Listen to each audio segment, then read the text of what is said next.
Pacers roster now fully formed. What are some fun lineups they could use this year? One featuring defense, one featuring a lot of shooters, one featuring a ton of youth, and way more. Tyler Smith, and I'll dive into it all today on the Locked On Pacers podcast. You are Locked On Pacers, your daily Indiana Pacers podcast, part of the Locked On Podcast Network, your team every day.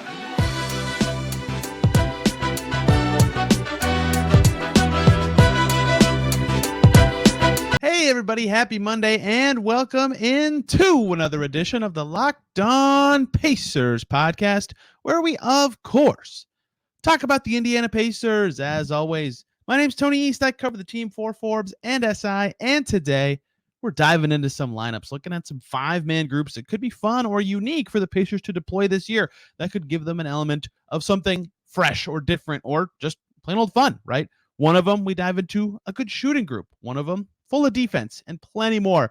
On today's show, Tyler Smith, who covers the Pacers for Indy Sports Legends and IU and the Cubs, is going to join us to break it all down. And I do this every year, and with the new look Pacers, new players in, there's some new combinations that make sense for the team to be more threatening in certain ways. We dive into all of it today with Tyler. Let's just get right to it. One of my favorite shows to do every single offseason. It's the lineups I'm excited to see this year, and a fun way to do it is adding in the new players. That's what makes all the juice here. Seeing how the new additions mostly can squeeze into some old lineups, or seeing how the new look youth can make something happen. It's fun to dig into what the Pacers could do now that they couldn't do last year and what it will look like on the floor. And joining me to do it this year, you've read him all over the place. You've heard him here before. It's Tyler Smith from Indy Sports Legends. Tyler, how you doing, man? What's up, Tony? Good to be back. I'm getting close to September here, so thinking of training camp, media day, kind of turn the page to a new season. I'm excited. Well, have you mentally prepped yet? In my head, September, I'm like, it's time to get going. We don't have anything till October this year. We got the whole month off. Yeah, that's true. That is going to be a little different. The internal clock is screaming that media day is coming up, but we still got a little while. Fans don't care, but for me, it's going to be weird. For me personally, it's going to be weird. When we get to the end of September, I'm like, wait, I still don't have to do anything yet? Like, okay. This is always just fun, wacky stuff. Pick five players, see if they fit, or make a theme and see if it sticks. And I like to go thematically, because otherwise I'd just be like, let's see, five big men. Like, yeah, that would be funny to see, but not practical at all. I like to build it out from a theme. So I will start, Tyler, with one lineup I'm looking forward to seeing. And I think this one could happen, actually, realistically. And that is a defensive focus group, both because, let's say they're up, 109, 108 with 5 seconds left, and they're playing defense. I'd imagine you see something like this group. Or this group could actually make sense because they have a player at each spot who's a incredibly good defender, which they did not have last year.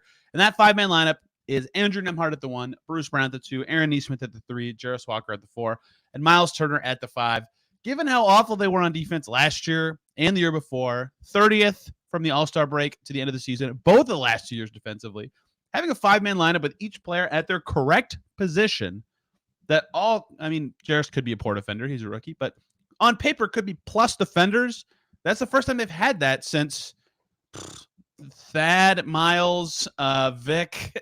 I don't even know if they ever had that in that era. It's been a while. Yeah, it's nice. The flexibility that Carlisle's going to have this year is going to be pretty amazing. There's going to be it's going to be a challenge. It's a good problem to have, but how many guys are going to be deserving of minutes and maybe out of rotation certain nights. But yeah, if I was thinking all defense, that's probably the exact five I would use. I think Walker is going to be able to hold his own, small lineups, big lineups, and that's going to be important. I guess the only edit you could possibly make, depending on the other matchup, is add another wing, and maybe Nesmith guards a stretch 4 late in the game or something like that. But I really do like Walker's ability on the defensive end. And so, yeah, I'd probably go with that exact five. Yeah, I actually thought about Halliburton, funnily enough, not because he's a good on-ball defender. Yeah, he knows he needs to get better there. He's talked about bulking up, but his team defense is awesome. He reads the game really well. So theoretically, if you could stick an Nesmith and Nembhard on the best 2 on-ball guys and just have Bruce Brown and Tyrese Halliburton run around like crazy people, that would be in a lineup like you just said, where Nesmith could contain a 4. Yeah, that would also work. But I think that 5 that I just laid out would be you need to stop the team. Whoever has the ball could be a threat. That's the 5 that has the best chance of actually stopping the guys in front of them. I think actually the best defensive 5 they've had since I covered the team would be Brogdon, Depot, Warren, Sabonis, Turner, and Sabonis he was always out of position, but that was the closest they got probably, right? To like I guess Brissett played with that group sometimes. That's probably the closest they've gotten, right? So I don't think we'll see this unit like a lot or like every game or anything. Maybe we will because everybody's in their natural position, but it's still like they have this up their sleeve, and that's something they haven't had in a while. And I'll be interested to see how Carlisle uses it, if at all. If it's just something he says this is situational, or if it's like, yeah, we can use this for 5 minutes and maybe this gets by offensively too. And I think a big thing that we'll be watching as well is, does TJ McConnell still get minutes as the backup one, or do they view Nembhard as the main backup one combo guard? And if that's the case, you can see a handful of minutes where, that lineup is in there. Some starters are coming back in, Halliburton's getting a break and Nembhard's, still in at the one. I'm also intrigued to see, at times last year, Carlisle would kind of let a lineup flow. We weren't really used to that with previous coaches, but he'd let some lineups kind of stick and flow if they're going well. So that could be fun to watch. Yeah, and if Jarris is not ready to defend as a rookie, then okay, McConnell, Nembhard, Brown, Neesmith is your first four, and you'll get a little bit of lost size there, but that still fits the premise. Bruce Brown's addition specifically makes this possible in a way that they haven't had in a while. Obviously, Miles Turner's going to be in any defensive five that this team has. All right, Tyler, give me your first lineup you're excited to see this season. So my first one, and fans may think this is completely cheating because this actually has a chance to be one of the five that is, playing the most. But my theme behind it, the thing I'm most excited about is the transition. So my all transition team. Okay. Pacer fans can buckle up for a team that runs even more than last year. And last year, by a lot of metrics, they were the top team in transition in the NBA. So if you're talking frequency and total points and points per possession, obviously Halliburton leading the charge. But so what do? They go out and they add two more guys who are top. They got right now the top three guys. I'm sure a lot of fans have seen that stat. The top three guys in effective field goal percentage in transition the last 2 years. Toppin number one, Halliburton number two, Brown Jr. number three. So obviously those three guys will be in there. Love to see Buddy Hield with his ability to shoot in transition. You could make the case that, Mathurin will be in there and, for alley-oops, and also can spread the floor a little bit. And then, going with Miles. So obviously, my five, Halliburton, Hield, Brown, Toppin, Turner, that could actually end up being the starting five. We're playing a lot of minutes together, but I lean Hield slightly over Mathurin because he can sprint, knock down the shot. But I think, again, one of the things that's great about the Pacers this year is whoever starts at the four, maybe they go a combo where it's like Walker, Toppin, and there's always one of those guys in there. And so I think both guys are going to be good to great in transition. So it's going to make the transition game even better than last year, which is hard to imagine. But, Pacer fans can buckle up for a team that's going to run and gun. Yeah, the thing about that group that's exciting to me is not only will it be, they'll get a stop and like one guy might go for the rebound, which could be a problem, but they're going to be running. Is they could be a decent half court unit too, because Hield can shoot, Bruce Brown's smart, Obi is a decent enough shooter and smart enough. When we saw what Turner could do with Halliburton last year, like that lineup, if you told me had like a 117 plus offensive rating this year, I'd be like, yep, makes sense to me. Like that is totally on the table as a group that just scores 1 billion points and is amazing in transition, especially when Halliburton has the ball and all these other heady, smart guys who are quick and can finish. Like Bruce Brown shot over 80% from 0 to 3 feet last year. That's bananas. Toppin, obviously, against the Pacers has made every dunk and layup he's ever taken. So they're gonna look awesome next to him. And I think Hield's probably the better choice than Mather, and I agree with you there for the transition effect. Like you can't just run to the rim as a defensive team because he could be open. Yeah, I mean they hit 119 with some goofy lineups last year. Like that five's offensive rating could just be insane. Yeah, for sure. And little tweaks here and there, depending on who's hot and who's not. But another thing I'm really intrigued by is I was talking to a Pacer scout recently, and they're very high on Shepherd as far as like obviously the shooting. They said has Buddy Hield level potential, and they think he's a rotation guy right away if there's minutes for him, which may be a challenge. But they actually were really high at least a couple months ago on his defense. So So yeah, I'm looking both your lineup and mine, the defensive side, the transition side. If there's a place for him, if nothing else, they got him in their back pocket in case somebody gets hurt. Yeah, I'll be intrigued to see what he could do right away. Like he definitely is a better half-court player to me right now, especially coming off of screens and all that, but he could be something. Okay, NBA.com's data last year, their most played lineup had an offensive rating of 118.7. So how much does this lineup? I think it could go over that. I think it could reach 119, 120 range, which is insane. Yeah, and even if they're, kind of matching last year or going a little higher as far as like the frequency of the fast break, it was number one. So it's not like you can, it's not like it's a bad thing if you're kind of evening out, and especially if you're slowing the game down and playing better defensively. So I think they'll go higher, but should be a top team in the NBA as far as points per possession and ability and honestly entertainment for fans. The Showtime Pacers. Yes. We're coining it here. It's been a 30-year gap since the Showtime team. They're back. Hey guys, quick little break so I can talk to you about the great people over at FanDuel. Get ready for the NFL season with incredible offers from FanDuel, America's #1 sportsbook. Right now, new customers can bet $5 and get $200 in bonus bets guaranteed. That's nice. Plus, all customers who bet $5 will get $100 off NFL Sunday Ticket from YouTube and YouTube TV. What a deal. Now is the best time to join FanDuel. Their app is super easy to use.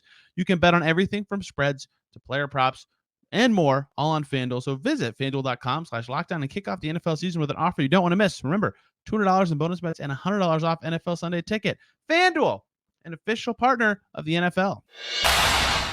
How about I go a different but similar theme of an offensive style that I think is going to be interesting. And we might bring up a player that you just said, and that is the best 5 shooters altogether. The thing about this, like the defense one that's interesting to me is, like, it's not like their 5 shooters are just like all 6'5" and under guys that it would not make sense as an actual lineup. Like, they could put a 5-man lineup out there of shooters that makes sense as a team. And like, is it something you could run for 5 minutes in a row?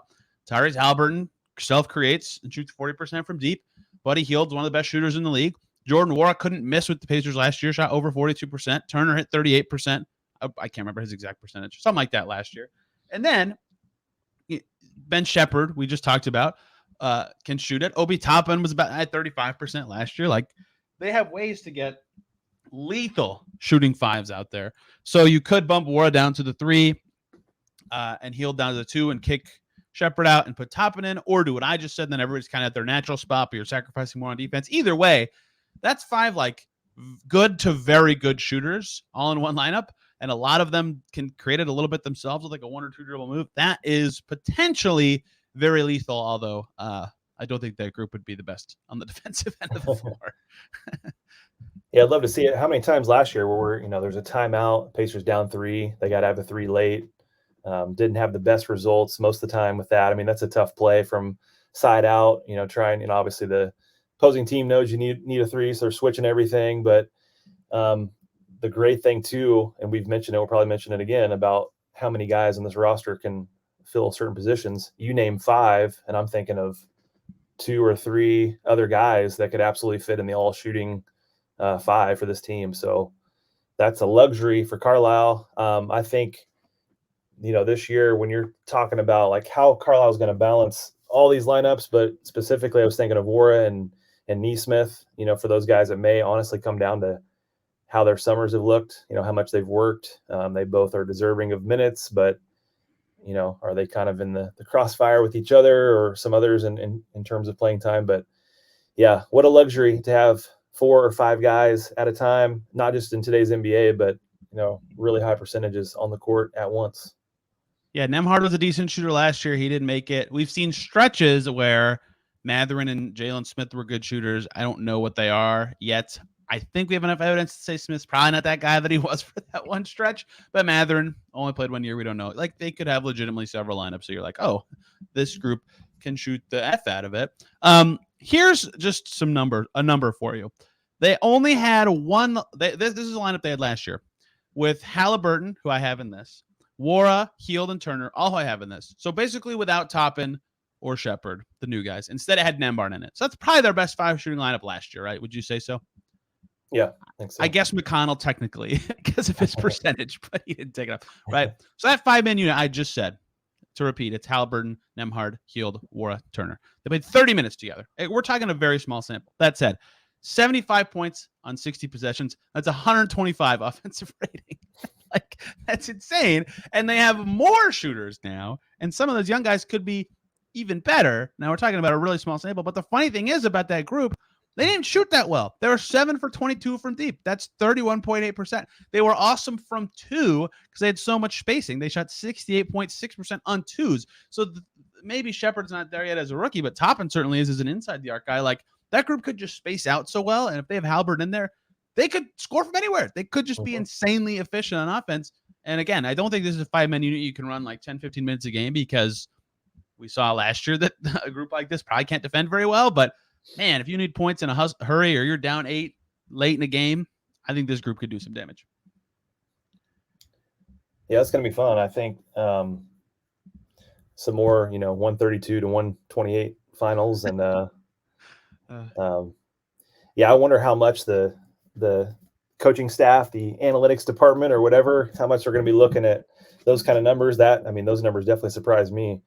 I would think they would just shoot the lights out for those numbers. But yeah, I also think this is a team where, shooting can be contagious. So some of those guys that even are maybe typically lower, it's a field game. So if everybody's knocking them down, we could see some really special nights at the field house where, you're talking some record-breaking 3-point nights once again.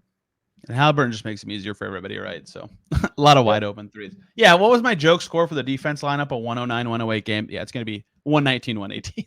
let's bump that up a little bit to be more in line with what this Pacers team could be. All right, Tyler, your fun lineup number 2 you want to see this season. So I guess I'm going to call it the youngins lineup, or I was thinking of the 23 and under lineup, which I was looking in. Wow, can we get that low? We can. Okay. I think that the Pacers actually have 8 guys that could fit, and War is 24. So there's so many guys that could fit in that. But the lineup I was thinking: Halliburton and Nembhard, Shepard, Mather and Walker. It's a really small lineup, so it depends on the matchups, of course. But so maybe you flip it and you put like a Jackson at the 5 and slide everybody down, and maybe take Shepard out as I know you can't really do a 6-man and a 5-man lineup, but I think there is honestly a good chance of seeing iterations of this 23 and under throughout the season. And I think it's just going to be a ton of fun because Pacers fans, I think, have been through quite a bit over the years, and to have not only a pretty decent squad, but a team that's fun and a team that actually has direction. So the last couple of years, there's finally been a direction, and the fact that you can put out lots of these lineups of that guy's 23, that guy's 19, that guy's 21 would be a lot of fun to see. And again, I think there's 8 that would fit into that. They do have a lot. My last lineup's also similar in terms. I think actually you said most of the 5 players in it. In terms of it being youth-centric. But the thing that's interesting about, I'll say mine later. The thing that's interesting about this is it's like usually when I do one of these like every summer, I'm like, they could put out this young 5 and explore what it looks like and see how it grows in the future and all this stuff. And we could talk about last year's youth group in a second, but like it's actually a good like part of the rotation. Like it's not like it's a lineup that you're playing to see how it looks and if you can explore in the future. It's like, oh, this is 5 guys that will likely or potentially will be in our 10-man rotation this year anyway. Like it's not like it's a play for the future. If you have Halbert, Nembhard, Mather, and Walker in there, that's a play for now. It just so happens that that group is also 23 and under, which is crazy to me. Mm-hmm. Yeah, it's pretty wild. So we'll see what happens. But I think obviously a lot of those guys are mainstays in rotation. Other guys have a good shot. So any kind of, and again, blowout nights or nights when there's a couple guys that are down, load management, whatever it is. You don't need a ton of that for 23-year-olds. But yeah, it's going to be fun to see the mixing and matching. No more of that. No more of that word in August. We can't be talking about load management. So yeah, Halbert's got to recover from FIBA play, right? That's how this works. Okay, just to throw it in, 4 of Mather and Halbert and Nesmith Nembhard. So that was 4 of their young core together. 91 minutes with all 4 of those guys together on the floor last year. You could throw in other bigs, but I think Turner Okay, they had one group where they played that 4 with Jalen Smith for 5 minutes, and they had another group where they played that 4 with Isaiah Jackson, also for 5 minutes. So not like they had like 10 minutes where it was fully youth, and then the other 81 minutes were with one of Turner or Tice, which is a little older. But they explored it last year. They did try it. It went pretty well, actually. Only -9 in those 91 minutes. That's not good, but it's like -4 points a game. That's fine. Their offensive rating appears to be bananas. I have to type this into a calculator to give you the exact number, but 228 points, 185 possessions. Like, that's what I'm talking about. That's good. There's evidence that like this 5 from last year, even without even adding in Jarris Walker, Ben Shepherd, even Obi's young. He's not 24, but like they have youth lineups that are not about the future. It's about like, oh, we can throw a 23 and under lineup out there and be credible right now, which is nuts because I don't think of the Pacers that way. I don't think many think of them as a team that's like building for the future. It's like they're going to be putting out lineups to win games right now, which sort of influences how I think of their starting 5. But they could put to like, if they get to 60 games and they've had an awful year and they're like 24 and 36 or something, great. They pivot to a 23 and under lineup, and it's still a good group that can accomplish 2 goals at once, which I think is always good for teams. Yeah, they should have a chance every night. And I think this group, last year, of course, the players are going to say it, but I don't think the franchise was really thinking, playoffs or bust by any means. They were looking for the future. This year, I think you bring in, Brown and Toppin, and you got just, again, we're talking like how many guys have we even mentioned that could be in the rotation? They're going to be able to withstand some injuries, and it's a long season. Now you got the play-in or the tournament in season, so there's a lot to deal with, a lot to manage, and when you got that many bodies and that many youthful bodies, you got a chance to really make some noise. My third lineup, like I said, was very similar to yours. It is entirely youth-based. It does not have Miles Turner in there at all. It was Halliburton, Nembhard, Mathurin, Walker, and Jackson. So all guys on rookie deals, or in Nembhard's case, a rookie deal adjacent, who will presumably be with the Pacers for a long time and have the crutch of restricted free agency behind them. That's why I did not include in there. Jalen Smith's young enough. He doesn't have restricted free agency in there. Shepherd's young enough and does, but can only have 5 guys in the lineup. Like you said, we can't have 6 men in here. So like that group could theoretically be together for a very long time. We've already talked about the pros of it and cons of it, I suppose. What do you make of, just because I brought both of them up, in terms of youth and effectiveness and how they'll manage it for lineups? What do you think of what they'll do with Isaiah Jackson and Jalen Smith this year and how they'll kind of approach that? Because in theory, if on opening night they come in, like they've had a lot of players say on the record, we want to make the playoffs this year. Like Daniel Tice is probably better than both of them, right? But there is a line of like, he's clearly not in your future plans, but he is better. Like, how do you think they toe the line of choosing both which young backup center to play and which backup center to play at all? Yeah, that was one of my only beefs with last year, I guess, that stretch of games.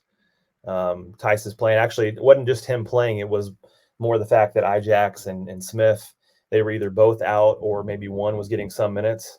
And I was looking at the rest of the schedule thinking like the Pacers really need to know what they have in these 2 guys, because I see probably only one of the 2 most likely is going to be a rotational player. Obviously injuries and everything, you want your guys to be available.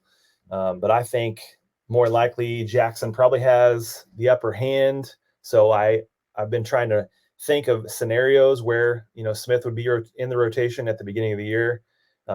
We don't see everything that goes behind the scenes. There could be, guys that really pop off in the summer and beef up or change or work on something, and they come and they impress everybody, and that, that changes things.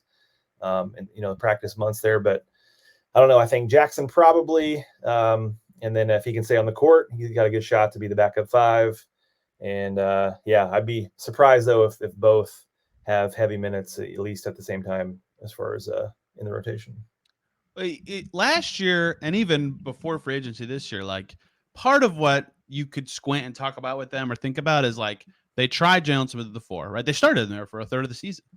And when they drafted Isaiah Jackson, you were there, right? Kevin Pritchard said, we think he could play the 4 and the 5. And so last year, when they didn't have a lot of 4 depth, and even really entering the summer, it's like, okay, maybe if they want to try to develop both next year, if they have to, they can play the 4.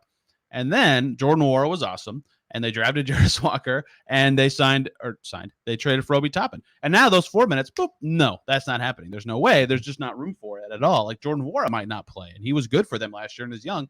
So now they're resigned to just center. So you have to pick. There's no more. I mean, they barely played together anyway, but there's no more dancing around with them together. So I'll be very curious. Like, I mean, neither of us are going to put Tyson lineups for this exercise, I don't think. But I'll be curious how they decide that, because I can see an argument for playing Tyson on day one. I really can. And like, I've been watching the World Cup, like he's finishing out hoops and making some nice spry plays.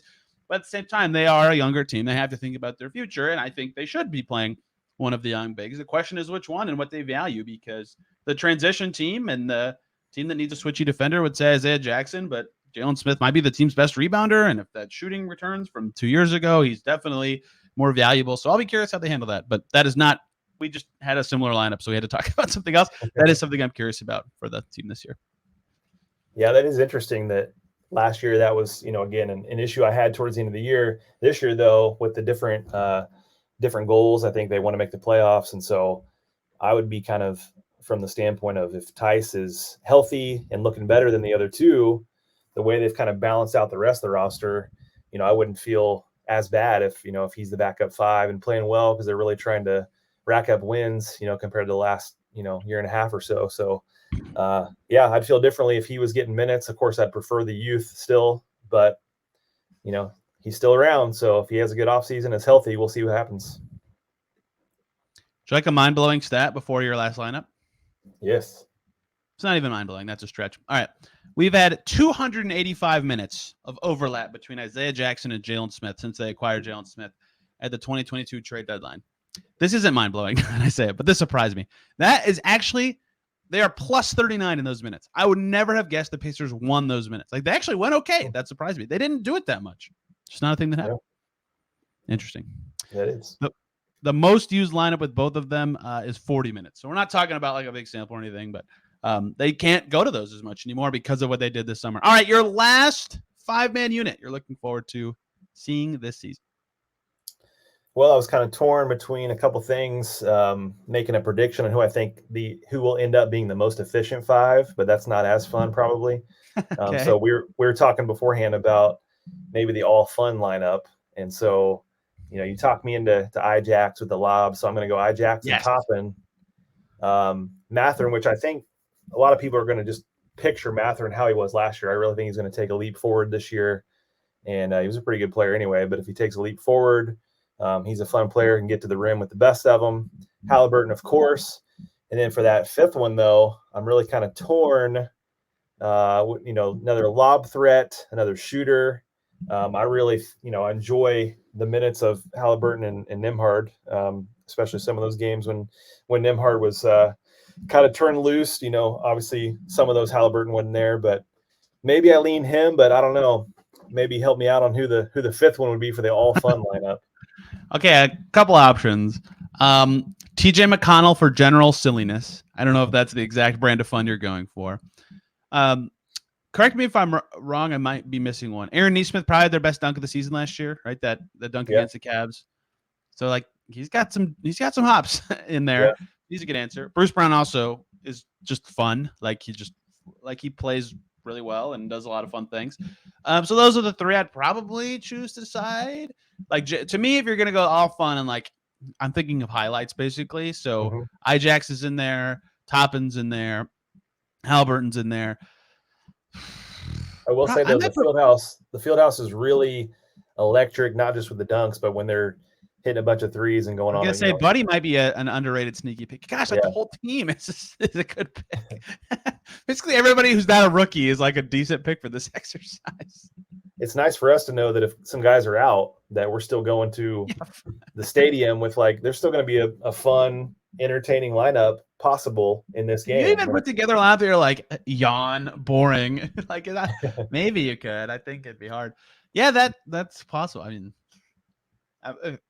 to me too, like I wouldn't even say that these are unathletic players, but like in general, Halliburton plus like any four is going to be kind of fun. A lot of the time, like they're going to either get open threes or have the chance for lobs.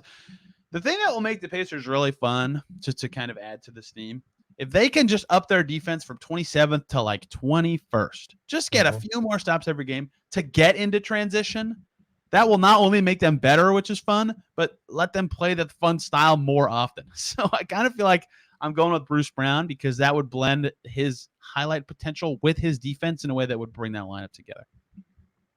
Yeah, and you got to think that's possible too, not just with the addition of Brown, but the fact that, Halliburton's putting in work to at least improve a little bit. Mathurin, some of those young guys in year 2, year 3, especially, knowing the coaching system and got to keep Turner healthy. But yeah, I think that's very doable to get kind of a little more middle pack of the NBA. If you gave me, I did this already, but if you gave me an over-under for their rating, like their ranking, for defensive rating, I'd probably still take the over on 20. Like, I know they'll get out of the bottom 10, but even, again, a climb from 27th to 21st is like a 2 or 3 points per 100 possessions jump, which is significant, both because of the result and because of what it allows you to do. The fun part about putting together these lineups, Tyler, is that there was like infinite options. Basically, that's kind of what we just ran through, the fun stuff, where it's like they'll just fit together well. They've got depth at every spot, and like some guys won't play. That does suck, but they've got a good enough team and a deep enough group that it's gonna be a lot of really fun lineups. That last year that was definitely the case, but has not been a theme for the Pacers in our time covering them for a while. So that'll be really exciting to dive into this year. Yeah, and I also think that it's a good group of guys that wants to win. So I don't foresee. I've had some fans ask me this: do you foresee any problems, any issues with playing time, and guys out of the rotation? Obviously, there may be some behind closed doors. I don't see much of that getting out in the public, and I think it's a good group that pulls for each other, wants to win. There's not like a ton of big looming contract situations. There's a couple, but not like a team full of those. So yeah, I in some ways you kind of envy Carlisle and the coaching staff with the optionality, as Kevin Pritchard would put it. Yes. And other times you're like, man, I'd be losing sleep every night trying to figure out how do we get the most out of this group and also keep everybody happy. My answer to that question you just brought up is usually like, yeah, everybody wants to play. Like everybody who doesn't play wants to play. So like, there's always a little bit of, well, I don't even know what the right word is, but like you the hope, if you are a GM or a coach or whatever, is that everybody's O'Shea Brissett. And like, yeah, they want to play, but when they're not, they're still like, rah, rah, heck yeah, go team, love these guys. And they don't pout. And if they don't pout, then great. The camaraderie will be great, like it was for the Pacers last year. I don't think they will have any, I don't know what the fun suckers, for lack of a better term, but you never know when this much money is at stake and your career is on the line, what it could lead to. But I, like you, don't foresee anything dramatic coming from that. This was fun. Listeners, if you think we said something dumb, you can tweet at me at TylerSmith_ISL and not my Twitter account. Make all the complaints go to Tyler. Or tweet at both of us. I'm on Twitter, whatever it's called, at Tony R. East, and give me your fun 5-man lineups. Or comment down below on YouTube. Tyler, I already said where you're at on Twitter, but where can people find you and your work covering the Pacers, the Cubs, the Hoosiers, and what else did I miss? Anything? Purdue sometimes. No Purdue, not for me, but okay, good. Some people cover them, but yeah, IndySportsLegends.com, Journal Reviews, JR_sports, I think, on Twitter, X, or whatever it is, and also Cubbies on tap. I've been doing some stuff for the Cubs, so a lot of fun stuff. I disagree on the Cubs being fun, but we can talk about that a different day as they chase my Phillies in the wild card standings. We'll see where that ends up. As this week progresses, we're talking about book club number 2 is coming this week. Player interview number 2, knock on wood, because this did fall through with this exact player this month, should be happening later this week, and some other fun Pacers topics that I'm looking forward to diving into. Thank you all for listening today. Have a great day. We'll see you soon.